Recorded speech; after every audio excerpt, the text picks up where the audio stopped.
Good morning, ladies and gentlemen. My name is Christopher Nee. I'm here to give you a persuasive speech on putting the brakes on teens driving drunk. We'll start with a bit of an introduction. On a chilly December night, a GMC Trailblazer charged down the South Carolina road.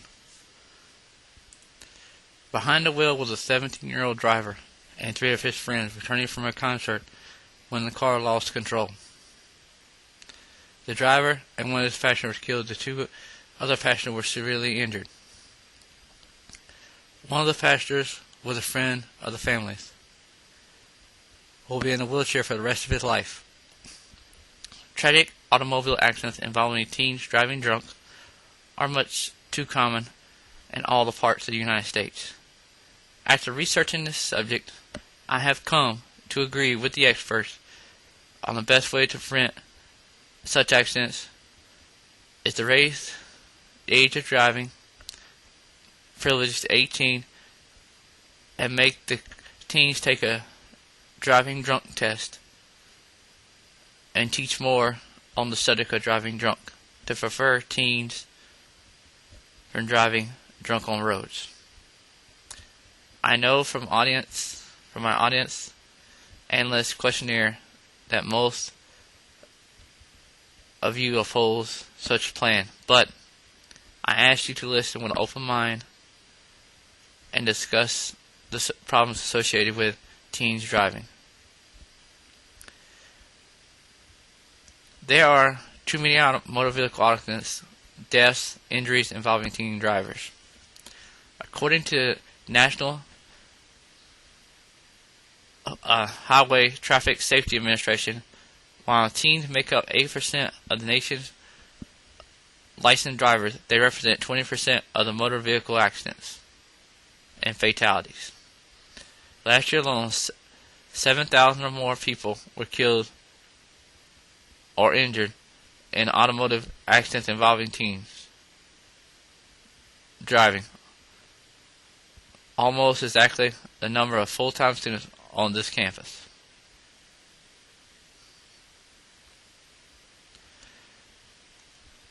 Some of the evidence this shows young drivers are at greater risk. According to Insurance Institute of Highway Safety, 17-year-olds have the highest percentage of crashes involving driving drunk, the highest percentage of single accident crashes, and the highest percentage of crashes with driver error.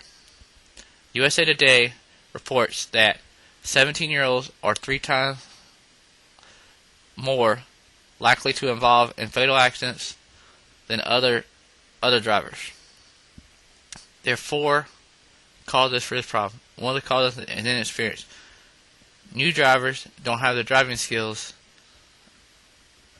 enough to know when it's wrong to try to change your position. Of course, inexperiences may be caused since inexperienced drivers, even if the driving age was raised to 20 or even 25. Second cause may be revealed in brain research.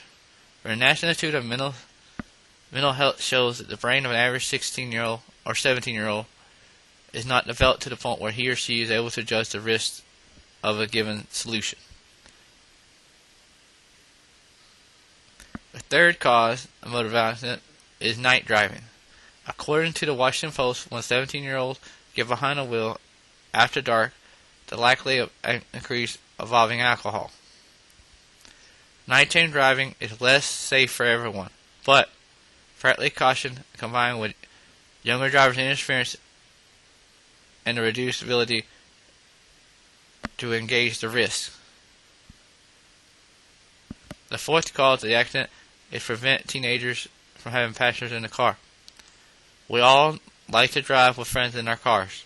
Stereo up loud, cell phones ringing, and everyone laughing, having a good time. Unfortunately, these factors deter too often and result in accidents, injuries, or deaths. Alan Williams, chief scientist at the Insurance Institute for Highway Safety, reports that one teen passenger doubles the risk of fatal tragedy, while the risk is 5 times greater with 2 or more passengers. There are major steps can take to solve this problem. First, the national policy receiving enrollment until the age of 16, and no one can receive full driving facilities until the age of 18. This gives a 16-year-old the ability to gain driving experience on an unrestricted license. It also allows them to reach the stage of brain development where they're able to handle the risks and responsibility of driving. Second, restricted nighttime driving so as to keep young drivers off the road when the conditions are risky. And such states have addressed the problem by banning teens from driving after midnight or 1 a.m.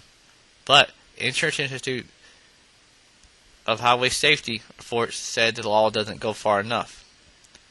According to the Institute, we need a 9 p.m. limit until drivers reach the age of 18. Third, we need to limit the number of passengers in cars driven by young drivers. Kevin Quinlan of the National Transportation Safety Board states that passengers restriction to one and foremost measures can be taken to reduce driving teenagers' fatalities. According to Quinlan, new drivers at the age of 17 or younger should not have passengers unless the drivers are an adult or family member. The plan might sound harsh or inconvenient, but its necessary steps need to be taken. The evidence is clear and would save a significant number of lives. Was truthfully harsh. One father, whom a 17-year-old died in an accident, is awakening at 2:30 a.m. in the morning by the highway patrol when his son was killed. Conclusion. This year, a large number of teens won't live long enough to attend college. There is no way to solve the problem we encounter on the road, but we can do some things to help our lives, save our younger drivers, to make the roads safer for all of us. This plan may be harsh or inconvenient, but I know my nephew would have traded both the chance to walk again.